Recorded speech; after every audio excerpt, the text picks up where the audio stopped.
Assalamualaikum warahmatullahi wabarakatuh. Berjumpa kembali dengan Pak Eko.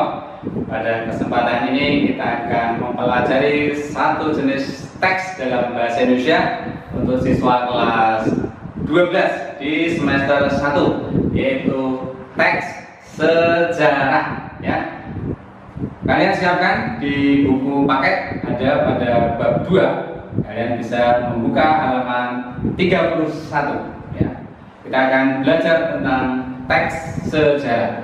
Nah, sebelumnya Pak Eko akan bertanya pada kalian, begitu mendengar kata sejarah, maka apa yang ada di kepala kalian? Ya, tentu berkaitan dengan peristiwa-peristiwa pada masa lalu. Nah, pentingnya kita mempelajari sejarah. Ya, kita ingat pidato Bung Karno ya, jas merah. Jangan sekali-kali kita melupakan sejarah. Ya. Nah, tetapi pada kesempatan ini kita akan belajar, kita akan melihat sejarah itu melalui cerita sejarah. Nah, maka kalian harap membedakan teks sejarah dengan cerita sejarah. Ya.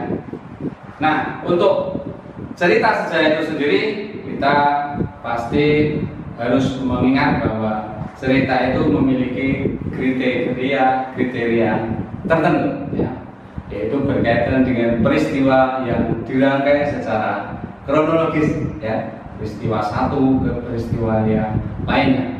Kemudian ada apa? Tokoh ya, ada tokoh yang mengalami peristiwa tersebut. Kemudian membutuhkan apa? Yaitu latar cerita ya, latar cerita. Ada latar waktu, ada latar tempat, dan juga suasana. Nah, di dalam cerita sejarah ini tentu juga mengandung persyaratan tersebut ya. Tetapi dengan kata sejarah maka itu berkaitan dengan peristiwa-peristiwa penting yang memiliki nilai kesejarahan. Nah, ini yang menjadi kata kunci untuk cerita sejarah.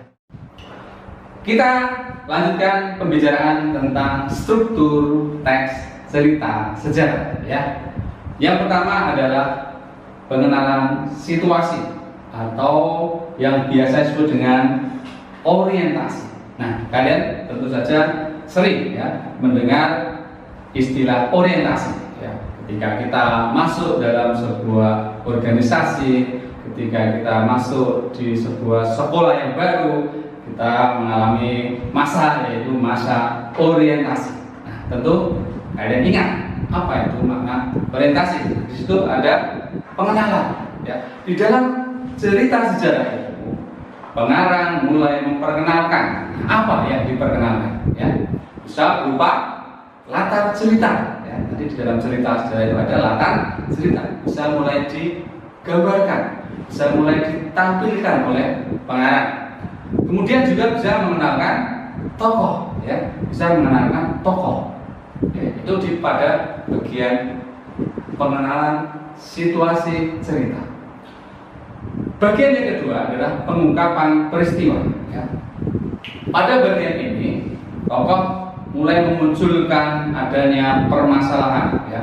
Permasalahan sudah mulai timbul pada diri tokoh, ya, terutama yang dialami oleh tokoh-tokoh utama.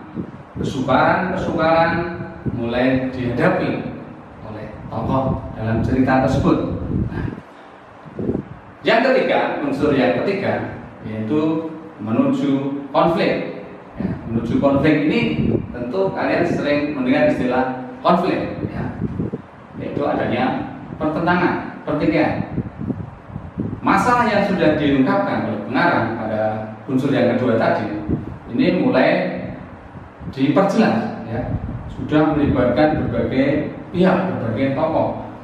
Ada peristiwa-peristiwa yang semakin mencekam. Kemudian nanti berlanjut pada tahapan yang keempat, yaitu puncak konflik. Nah, disinilah tingkatan yang paling tinggi dalam peristiwa itu, yaitu puncak ketegangan, puncak permasalahan ya, disebut dengan turning point atau komplikasi. Kemudian pada unsur yang berikutnya adalah penyelesaian. Di bagian ini kalau kita lihat dari iramanya itu sudah mulai terjadi penurunan. Di situ sudah ada titik-titik akhir sebuah penyelesaian masalah yang dihadapi oleh tokoh. Nah, dari permasalahan-permasalahan tadi ada solusi. Nah, ada solusi atau penyelesaian masalah. Kemudian pada bagian yang terakhir, yaitu yang keenam, itu disebut dengan oda. Apa itu oda? Oda itu komentar atau tanggapan penulis cerita terhadap apa yang sudah muncul dalam cerita tadi. Nah, itu ada 6 unsur ya yang ada di dalam struktur teks cerita sejarah. Kita ulangi. Yang pertama apa tadi? Ada pengenalan situasi, ya, situasi cerita atau sering disebut dengan orientasi. Ya, disebut dengan orientasi. Kemudian yang kedua adalah pengungkapan peristiwa. Yang ketiga apa? Yang ketiga adalah menuju konflik. Yang keempat, puncak konflik. Kemudian yang kelima adalah penyelesaian. Yang keenam, koda. Itu ada unsur-unsur dalam cerita sejarah. Nah, berikutnya kita akan melihat struktur kebahasaan teks cerita, ya, atau cerita sejarah tadi. Ya. Yang pertama kita akan menemukan di dalam teks cerita sejarah itu adalah kata-kata yang menandai peristiwa yang terjadi pada masa lampau. Ya. Karena sejarah itu berkaitan dengan peristiwa masa lampau, di dalam cerita sejarah tentu kita akan menemukan kata-kata yang menandai peristiwa itu terjadi pada masa lampau. Misalnya apa? Ya, telah. Nah, kata-kata telah itu berarti menunjukkan peristiwa itu sudah terjadi. Kemudian pada masa itu 2 bulan sebelum kemerdekaan, nah, kita akan melihat kata-kata itu menandai bahwa peristiwa itu terjadi sudah pada masa lampau. Kemudian yang kedua kita akan melihat adanya kata yang menandai urutan waktu atau urutan peristiwa secara kronologis dari waktu ke waktu. Misalnya apa? Setelah itu, ya, sesudah itu, 2 bulan kemudian. Nah, ini peristiwa yang ditandai dengan kata-kata tadi berkaitan, ya, sambung, sinambung atau berkaitan, berkelanjutan atau ada hubungan kronologis. Kemudian yang ketiga itu kita akan menemukan kata-kata kerja yang berkaitan dengan suatu tindakan nyata atau biasa disebut dengan kata kerja material. Ya. Misalnya apa? Memukul, ya, mengangkat, mengibarkan. Nah, itu kata-kata yang menggambarkan tindakan-tindakan secara nyata atau disebut dengan kata kerja material. Kemudian kita akan menemukan juga ada struktur-struktur kalimat tak langsung. Nah, kalimat tak langsung itu ditandai dengan pernyataan-pernyataan yang diungkapkan oleh orang lain atau secara tidak langsung. Misalnya bagaimana? Orang itu menyatakan bahwa dirinya ikut dalam pertempuran. Nah, itu ada kata bahwa, pernyataan-pernyataan atau penanda yang menunjukkan bahwa kalimat tersebut tergolong kalimat yang tidak langsung.